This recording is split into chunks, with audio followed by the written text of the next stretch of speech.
She said, "I'm pregnant, it's yours." But the dates didn't add up. The words should have been a thunderclap of pure, unadulterated joy, a life-changing announcement that would typically send a couple into a dizzying spiral of happy plans and dreams for the future. Instead, for me, they landed with the hollow, sickening thud of a lead weight in the pit of my stomach, because my brain, traitorously and instantly, began performing a brutal, involuntary calculation against my will. We were sitting on our favorite worn-out sofa, the one we'd picked out together at a thrift store when we first moved in, and Qley was beaming, her hands clasped over her still flat abdomen, her eyes shining with tears of what I first believed was happiness. She reached for my hand, placing it on her stomach, and said, "We're going to have a baby." And for one beautiful, fleeting second, I felt a surge of elation so powerful, it nearly blinded me to the cold, logical voice screaming in the back of my mind. That voice was already counting backwards from the due date her doctor had apparently given her, a date that was now seared into my memory, and it was arriving at a conclusion that made my blood run cold.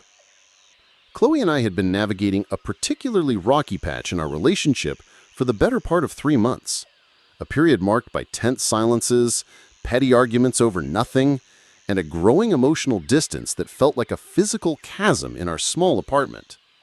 The situation had culminated in a 2-week break that she had adamantly insisted upon 6 weeks ago, a phrase that filled me with dread, but that I had reluctantly agreed to in a desperate hope it would save us. Those 14 days were some of the longest of my life. I honored her request for space completely, grieving the potential end of our 5-year relationship alone, surrounded by the ghost of her presence in our home, refusing to call or text, convinced that any contact would push her away for good. She had returned to me suddenly, bursting back into my life with a renewed and intense passion, an almost frantic energy that felt like a miracle at the time. And we had spent the last 4 weeks in a loved-up haze, reconciling with a depth that felt like a brand new beginning. Her pregnancy news felt like the divine seal of approval on our reconciliation, the ultimate symbol of our renewed commitment, until my internal calculator finished its grim work and the miracle began to rot from the inside out. The due date she mentioned, almost as an aside in her excited rambling, placed the moment of conception squarely in the middle of that agonizing 2-week break when we were definitively not together, when I was alone and she was where? The math was undeniable and horrifyingly simple. Human gestation isn't a vague mystery. It's a matter of biological timelines, and this timeline pointed to a truth I was terrified to confront. A cold sweat broke out on the back of my neck, and I must have stiffened or pulled my hand away, because her radiant smile faltered, replaced by a flicker of confusion and then a defensive shadow. "What's wrong?" she asked, her voice losing its melodic joy and gaining an edge. "Aren't you happy?"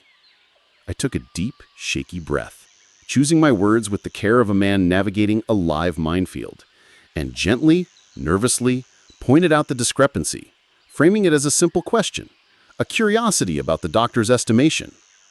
Her reaction was not one of shared confusion or thoughtful consideration.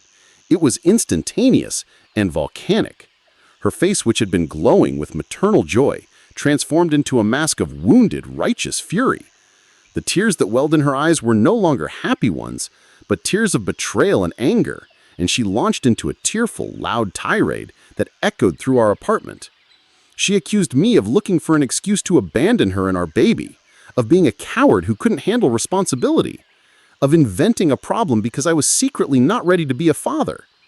She weaponized my own vulnerabilities against me, screaming that my anxiety was making me paranoid, and that I was trying to destroy the happiest moment of her life with my crazy theories. This was not the woman I loved. This was a strategic, cornered animal, and her performance was so convincing, so emotionally charged, that for a moment, she succeeded. She gaslit me so effectively that I actually began to question my own sanity, my grasp of basic math and the very laws of human biology, wondering if I was the monster she was painting me to be. The following days were a special kind of hell, A continuous loop of tense arguments, crying jags, and agonizing silences, where the unspoken truth hung between us like a poisonous fog. Every time I tried to gently broach the subject again, seeking clarity, seeking any plausible explanation, she would shut me down with more anger or with devastating sobs that made me feel like a cruel villain for doubting her. My love for her and my desire to believe in our reconciled future warred violently with the cold, hard, unchangeable facts of the calendar. The doubt she had planted in my mind began to sprout toxic roots, but a core of unwavering logic remained, a stubborn flame that refused to be extinguished by her emotional manipulation.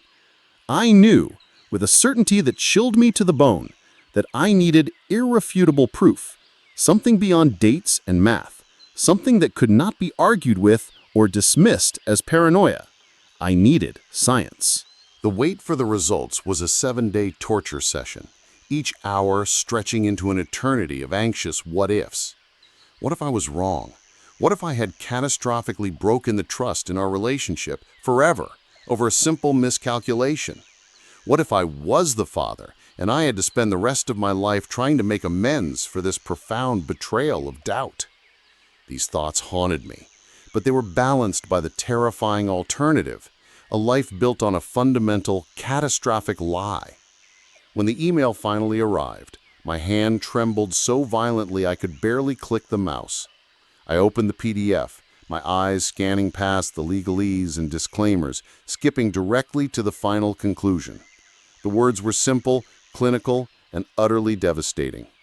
Probability of paternity, 0.00%. I was not the father. The air left my lungs in a painful rush, and I sat there at my kitchen table, staring at the screen, the official document confirming my worst fear and simultaneously freeing me from a lifetime of deception. Armed with this incontrovertible evidence, I confronted her that evening. I didn't yell, I didn't accuse, I simply opened my laptop, turned the screen toward her, and let the lab report speak for itself. The color drained from her face so completely, it was as if she'd been bleached, and all the fight, all the performative anger drained out of her in an instant. She collapsed onto the sofa, her body seeming to deflate, and for a long time she was silent, staring at her hands. When she finally looked up, her eyes were filled with a raw, shocking honesty I hadn't seen in months. The story spilled out of her in a choked, broken whisper. A lonely, impulsive one-night stand with a coworker during our break, a mistake she had immediately regretted. When she discovered she was pregnant and told him, he had ghosted her completely, changing his number and avoiding her at work. Faced with the prospect of single motherhood and overwhelming shame, she had looked at me with my stable job, my desperate desire for a family, and my enduring love for her, and saw her only viable escape hatch. Her plan was not born of malice, but of sheer desperate panic. She had calculated the timing, deliberately reigniting our relationship with passionate intensity to create a plausible cover story, and had lied with every fiber of her being, hoping to trap me into a life and a child that weren't mine. She begged for my forgiveness, sobbing that she never meant to hurt me, that she was just terrified and saw no other way, that she truly did love me and thought we could be happy. Her confession was devastating, but it was the truth. And in a strange way, it was a relief to finally have it, to be free of the gaslighting and the doubt. The final crushing twist came not from her, but from her parents. I had always adored her mom and dad. They had treated me like a son, and I had confided in them about our early relationship struggles. 2 days after the confrontation, her mother called me, her voice trembling but firm. Instead of apologizing for their daughter's deception, they launched into a prepared speech begging me to take Qley back. They didn't deny the lie. In fact, they acknowledged it, but they framed it as a desperate act from a scared young woman. Then her father came on the line and said the words that would haunt me forever. "Alex, son, sometimes family isn't about biology. It's about who is willing to step up and be a man. This baby needs a father, and Qley needs you. We can all just move past this." Their plea revealed that Qley's manipulation wasn't some isolated moment of insanity. It was a learned family value, a twisted philosophy where the end justified any means, and where my feelings, my right to the truth, and my entire future were considered acceptable collateral damage for their daughter's comfort. I listened to them in stunned, sickened silence, their words painting a picture of a family built on a foundation of convenient lies and emotional blackmail, where stepping up meant willingly accepting a life of profound deception. I realized in that moment that marrying Qley would mean marrying into this web, forever being expected to prioritize their warped sense of family over truth and authenticity.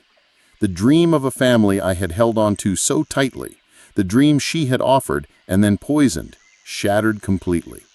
I told her parents, with a calmness that surprised me, that I could not build my life on a lie, and that a real man doesn't live a life of quiet resentment, raising another man's child under false pretenses.